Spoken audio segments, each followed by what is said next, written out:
regardez Africa Today Télévision, TATV. Merci de nous préférer. Bonsoir et bienvenue dans ce journal dont voici les titres. La chicha est une substance nocive pour l'organisme humain, mais aujourd'hui très prisée par la jeunesse. Face donc à sa consommation croissante et inquiétante, les autorités envisagent son interdiction dans tout le pays.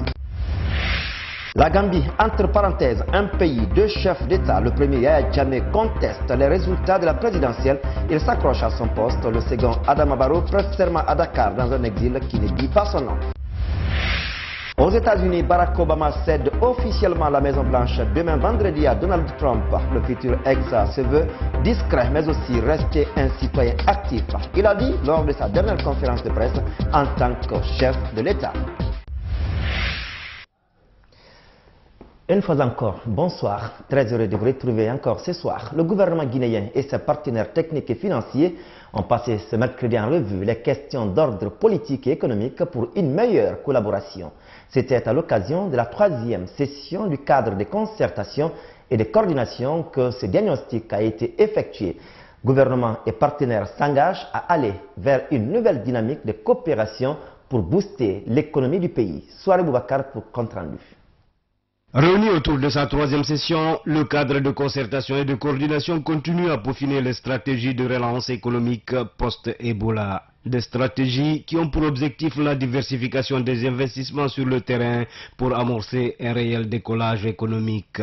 Mais d'après le constat fait de part et d'autre, le faible taux d'absorption des projets et programmes de développement constitue un véritable goulot d'étranglement pour l'efficacité de l'aide. Ce que nous envisageons en termes de recommandations après la journée, c'est justement le constat qu'il y a faible capacité.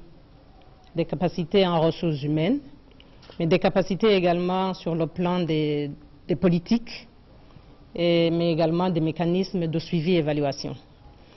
La recommandation, bien sûr, le cadre de concertation et de coordination, c'est un cadre qui se situe au niveau stratégique et politique. Nous ne sommes pas allés dans les détails pour définir comment nous allons aller de manière technique, et nous avons donné des orientations. Un programme de renforcement de capacité est envisagé et qui pourra aussi être orienté sur les secteurs porteurs du développement. Et parmi ces secteurs figurent en bonne place les mines qui ont d'ailleurs porté l'économie guinéenne depuis longtemps. À côté de ce secteur, le gouvernement guinéen voudrait désormais concentrer ses actions sur le secteur rural. Aujourd'hui, je l'ai dit tout à l'heure à l'entame de mon propos que nous avons eu une croissance appréciable en 2016.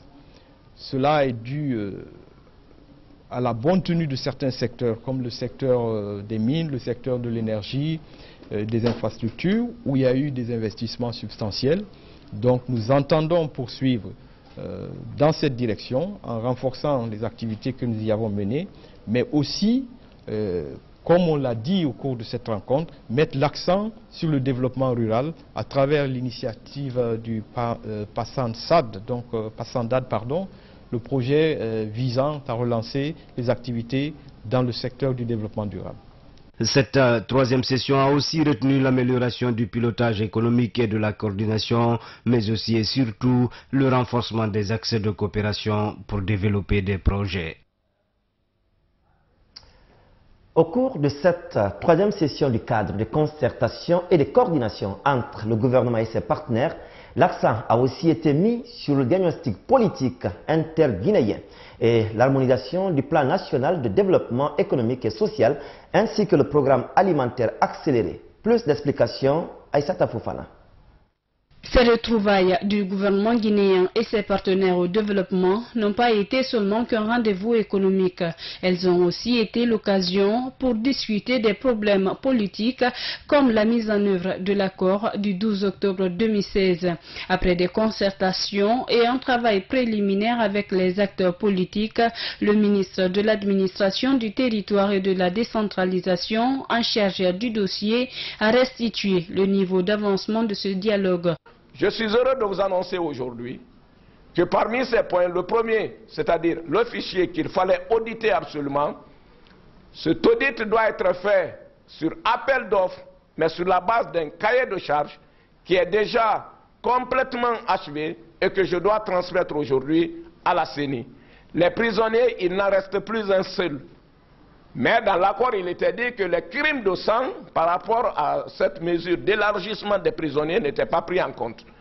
L'administration et sa neutralité, un code de déontologie des administrateurs territoriaux est diffusé à large échelle au niveau des communes rurales ou urbaines et au plus haut point.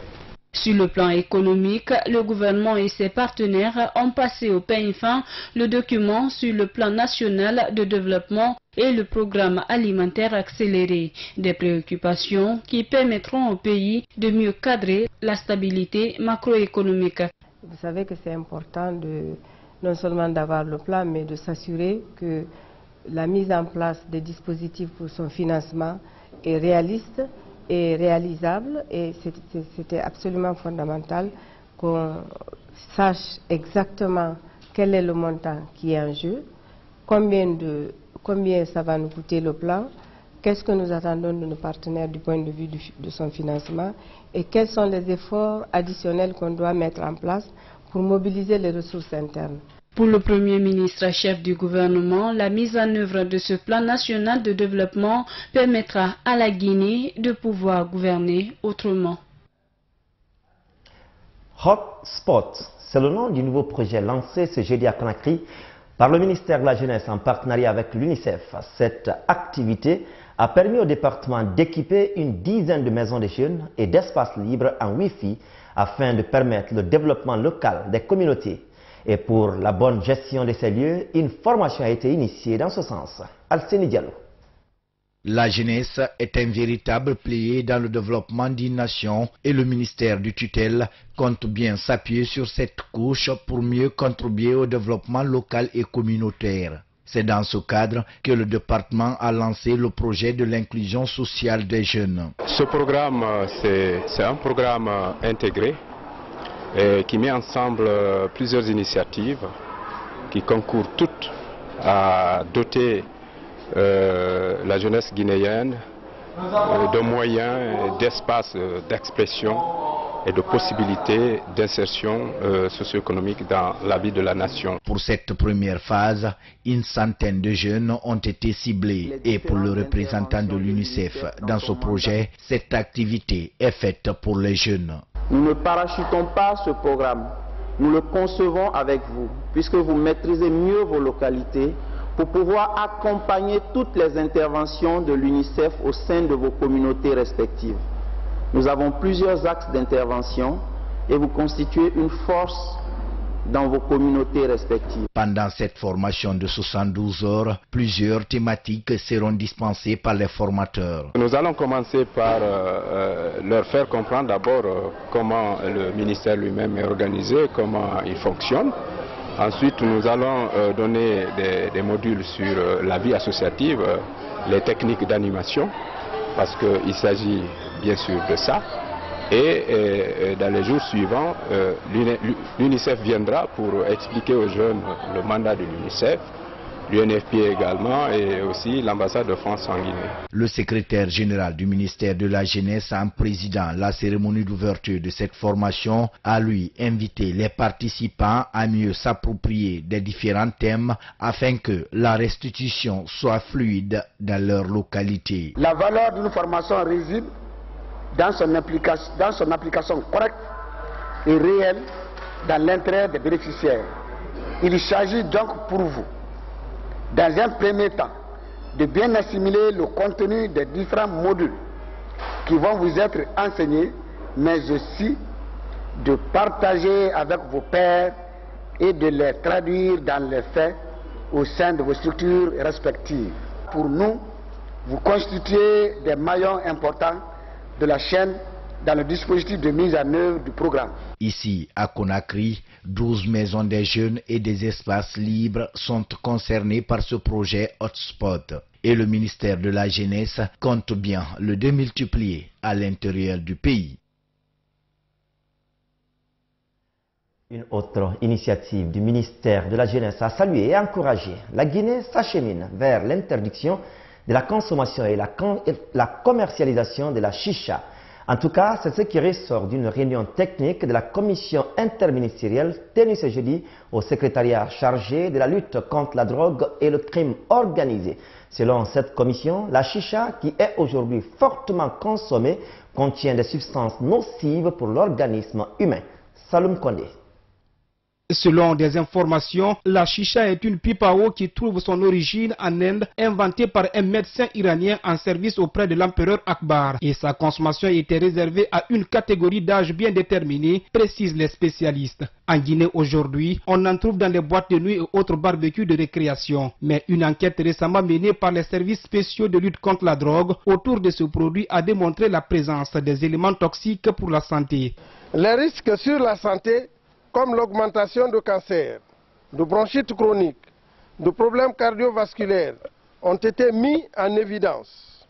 Des mesures révèlent que l'augmentation du monoxyde de carbone expiré à la fin de la chicha équivaut à celle observée lors de la consommation de 2 paquets de cigarettes. 1 millilitre de fumée de narguilé, c'est-à-dire de chicha, contient plus d'1 million de microparticules. Puisque les analyses médicales ont confirmé la présence de la drogue dans les déchets d'un consommateur selon le colonel Moussa Kiboro Kamara, la commission interministérielle compte mettre fin à son importation et à sa consommation dans le pays. L'interdiction formelle de l'importation, de la commercialisation et de la consommation de la chicha sur toute l'étendue du territoire. 3. Le dépôt volontaire des stocks de chicha et accessoires dans un délai de 48 heures par tout détenteur au siège du secrétariat général à la présidence chargé des services spéciaux, de la lutte contre la drogue et le crime organisé. En attendant la soumission de cette proposition d'interdiction de la chicha à l'Assemblée nationale, les services spéciaux de lutte contre la drogue comptent poursuivre le combat sur le terrain. Parlons justice. À présent, l'affaire Toumba Diakité, la Guinée peut-elle organiser les procès dans le dossier du 28 septembre 2009? La question, le parquet de Conakry lui a répondu ce jeudi, je vais dire. Pour le procureur général Moundir Chérif, le pays regorge tous les atouts pour abriter ce procès. Suivez Moundir Chérif. Il y a beaucoup de nos concitoyens qui estiment aujourd'hui, compte tenu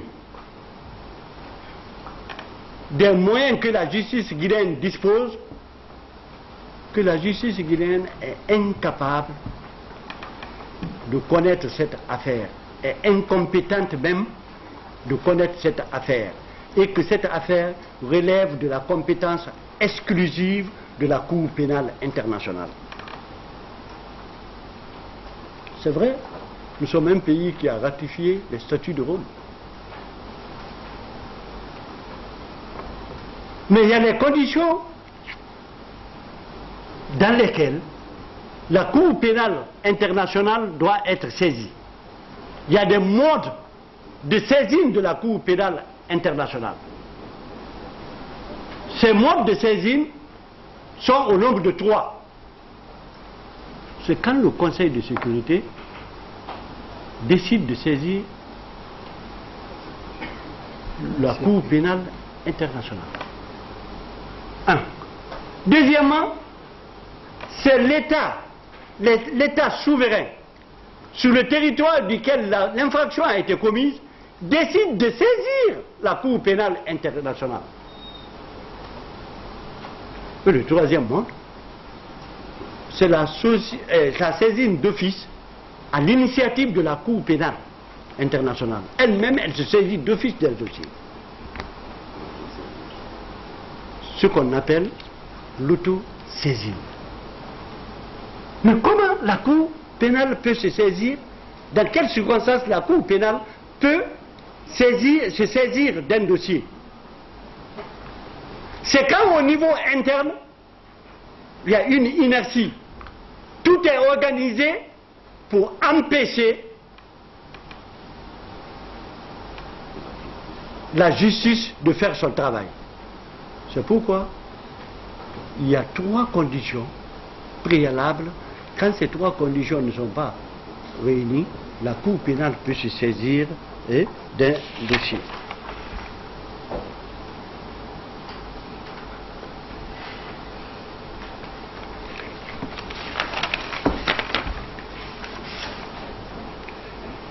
La première condition, c'est quoi? C'est que la procédure a subi un retard injustifié. Ce retard peut être dû à beaucoup de choses au niveau interne. C'est là qu'on parle souvent du manque de volonté politique pour faire traîner les affaires. La Cour pénale constate que l'affaire-là traîne beaucoup parce que les décideurs de ce pays ne veulent pas que les juridictions travaillent sur cette affaire. Donc, c'est le retard injustifié. Deuxième condition, la procédure n'a pas été menée de manière indépendante ou impartiale par les magistrats. Deuxième condition concerne les magistrats. La Cour pénale constate que les magistrats ne peuvent pas faire ce travail. Ils ne sont pas indépendants. On constate une impartialité. Pourquoi ils ne sont pas indépendants? Parce qu'il y a de l'ingérence. Il y a la pression des autorités politiques et administratives. Pour couvrir les magistrats, la Cour pénale dit, je retire le dossier, je m'en saisis parce que la loi me le permet.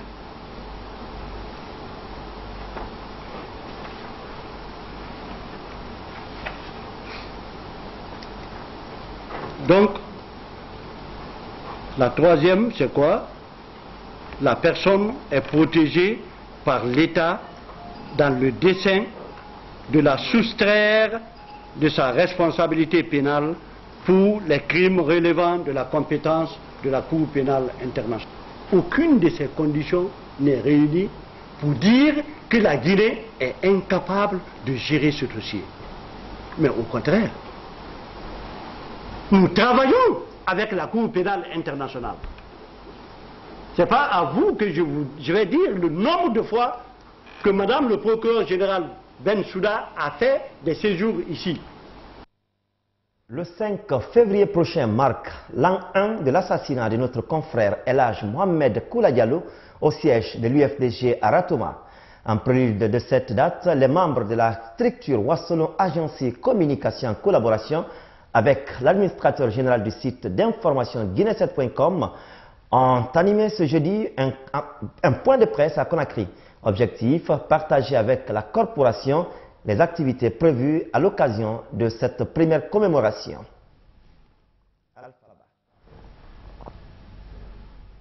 On se souvient, c'était le 5 février 2016 que notre confrère El Hadj Mohamed Koula Diallo a été abattu au siège de l'IFDG alors qu'il était en plein exercice de son métier. Presque un an après cette disparition tragique, la structure Wassolon Agency Communication entend immortaliser son nom à travers l'organisation de plusieurs activités. Il y a d'abord une cérémonie de lecture du Saint-Coran qui est prévue le 5, jour de l'an 1 de la mort de El Hadj Mohamed Koula Diallo, et ensuite le lendemain 6, il y aura simultanément une synergie qui va impliquer, s'il fait à Dieu, l'ensemble des radios, et une marche également sera organisée qui va s'ébranler du port autonome de Conakry au ministère de la Justice pour que ce ministère, qui est celui-là vers qui on peut se tourner, que la justice, qui est aujourd'hui notre dernier recours, parce que tout le travail de mémoire pour El Hadj doit passer nécessairement, pour ne pas dire commencer d'abord par la lumière sur les circonstances de son assassinat. El Hadj Mohamed Koula Diallo était journaliste au niveau du site d'information générale guinée7.com, d'où la collaboration entre son administrateur et la structure Wassolon Agency Communication en vue de conférer à ses activités toute leur réussite. Pour Ibrahima Souri Traoré, ceci est une opportunité de demander davantage de comptes aux autorités. Quand vous faites vos reportages qui sont faits, c'est-à-dire les événements qui sont faits dans cette salle, dites dans la salle El Hadj Mohamed Koula de la maison de la presse, c'est important pour qu'on ne l'oublie pas. le bourreau ou quelqu'un qui est proche du bourreau ou ainsi de suite, il va voir ça et puis ça lui fait quelque chose dans la tête. Et même les juges aussi.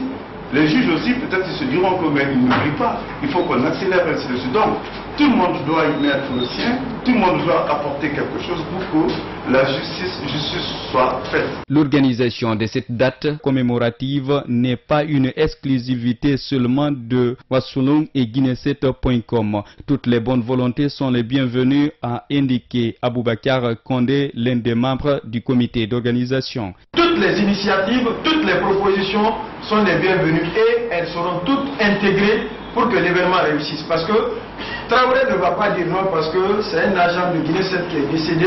Donc quand il y a mobilisation, il va prendre la paternité de la réussite. Nous non plus. Il faut dire que dans ce dossier, plusieurs gardes rapprochés de El Hadj Cellou Dalein Diallo, leader de l'IFDG, ont été inculpés. Il avait promis de mettre ces différents prix au service de sa nation. Il, c'est bien le jeune artiste Soul Banks. Le prix Découverte RFI 2016 est aujourd'hui porteur d'un projet de lutte contre les violences basées sur le genre, notamment les mutilations génitales féminines. Le meilleur artiste francophone, en tout cas du moment, a présenté ce jeudi son projet à la ministre de l'Action sociale. Ça, Alouyambouno, compte rendu. Au-delà de la musique qu'il chante pour rendre hommage à son pays, Soul Banks veut aussi démontrer son sens patriotique par les actes. Le social intéresse également celui qui a su en un laps de temps devenir une icône de la musique guinéenne. La lutte contre les violences basées sur le genre est aujourd'hui la principale préoccupation de Souleymane Bangoura. Il est important pour moi aujourd'hui d'associer mon image à des causes nobles par rapport à, c'est-à-dire à un bon nombre de choses qui sont en train de se passer en Guinée, à savoir la défense des enfants abandonnés, par rapport à la mutilation génitale des femmes. C'est l'une des causes aujourd'hui qui a fait l'objet de ma présence ici pour rencontrer Madame la ministre et tout. Donc il y a un projet en vue que nous sommes en train d'organiser par rapport à la mutilation génitale et tout. Donc il est important, on ne peut pas aujourd'hui faire une chose comme telle, elle qui est ministre de ce département-là, sans venir la rencontrer et le faire part de ce projet. En dépit de nombreuses campagnes menées pour s'opposer aux mutilations génitales féminines, les chiffres n'augurent aucun espoir. Plus de 80% des jeunes filles sont concernées par l'excision. Un combattant de plus pour atteindre l'objectif zéro excisé en Guinée ne peut que réjouir la ministre de l'Action sociale. En parlant de la question de mutilation génitale féminine, il n'y a pas de cadeau aujourd'hui que vous puissiez faire pour notre département qui va dépasser la lutte ou l'accompagnement de la lutte contre les mutilations génitales féminines. Donc vous engagez pour la lutte contre les mutilations, je me dis que vous avez fait très bon choix. Parce que ce n'est plus une question de culture, ce n'est plus une question de religion, mais c'est plutôt une question de santé publique. Et je prends l'engagement solennel en tant que Guinéen, en tant que ministre de l'Action sociale, à me mettre au service de ce que vous allez envisager pour le compte de toute la Guinée, parce qu'aujourd'hui vous représentez toute la Guinée. En plus de ce projet sur la mutilation génitale féminine, Soul Banks compte aussi s'investir pour l'éducation des enfants guinéens. Le 6 février prochain, l'humanité va célébrer la journée mondiale de lutte contre l'excision, une occasion pour les autorités guinéennes de matérialiser cet engagement pris dans le cadre de la lutte contre les violences faites aux femmes.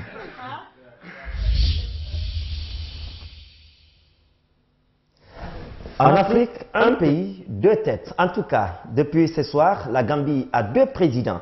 Le premier campe sur sa position au cœur de Banjul, la capitale. Après 22 ans au pouvoir, Yahya Jammeh conteste les résultats de la présidentielle. Le second est soutenu par ses voisins ouest-africains, mais sa légitimité se joue à l'extérieur de son pays. Adama Barrow a prêté serment ce soir à Dakar, au Sénégal. Suivez. So help me God. Que Dieu me vienne en aide. Thank you. Adama Barrow a prêté serment, comme prévu. Mais pas en Gambie comme il le voulait. C'est au Sénégal, à l'ambassade gambienne, qu'il est investi de ses fonctions de président. Des circonstances exceptionnelles m'ont obligé à être ici aujourd'hui.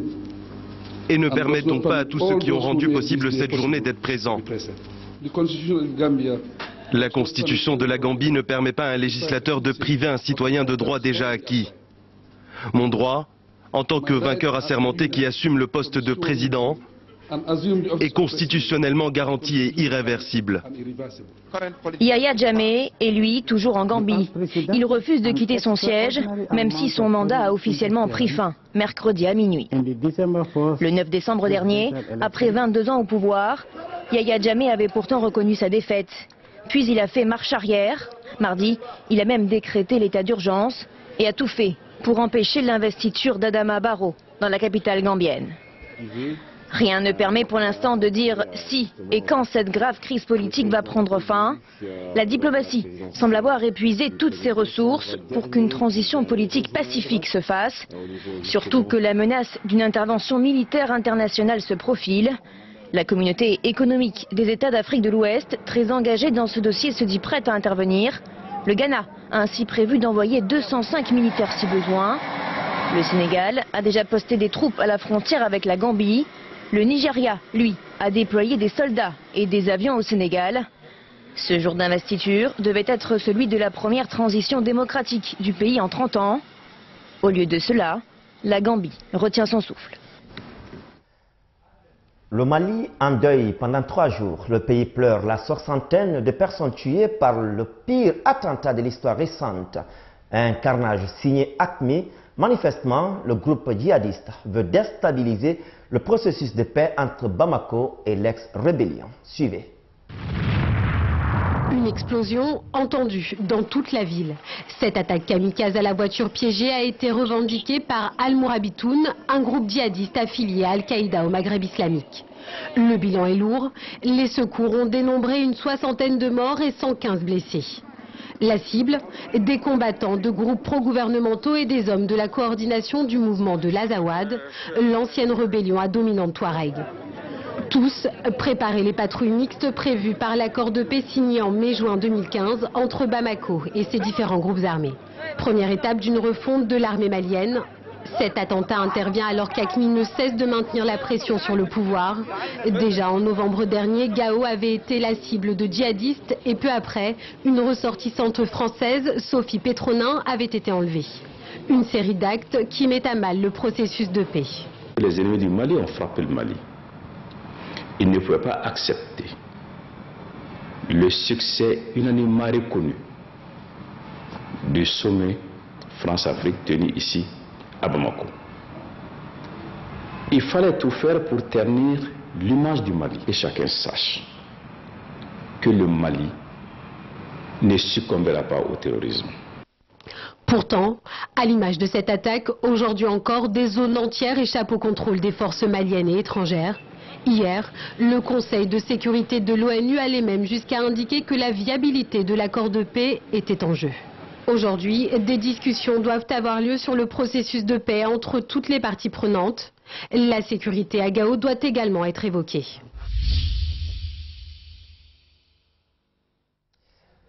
Jour J-1. Demain, un changement d'air. Demain, l'investiture de Donald Trump. Le président américain élu doit prêter serment et prendre officiellement les clés de la Maison-Blanche. Son prédécesseur, lui, n'en finit pas avec ses adieux. Hier, Barack Obama s'est exprimé pour la dernière fois en tant que chef de l'État devant la presse. Un futur ex qui se veut discret, mais qui veut aussi rester un citoyen actif de son pays. Suivez. C'est tout en sobriété et en retenue que Barack Obama passe en revue les grands enjeux de sa politique. Sur les questions internationales, il s'attarde sur le Proche-Orient, la reprise des relations avec Cuba, mais surtout sur la Russie et Vladimir Poutine. Ce retour à une sorte d'opposition qui existait durant la guerre froide a rendu les relations difficiles avec Moscou. Je pense que dans l'intérêt de l'Amérique et du monde, nous devons avoir des relations constructives avec la Russie. C'était en tout cas mon approche pendant mon mandat. Obamacare, baisse du chômage, légalisation du mariage homosexuel. Barack Obama se dit fier du bilan social fort qu'il laisse.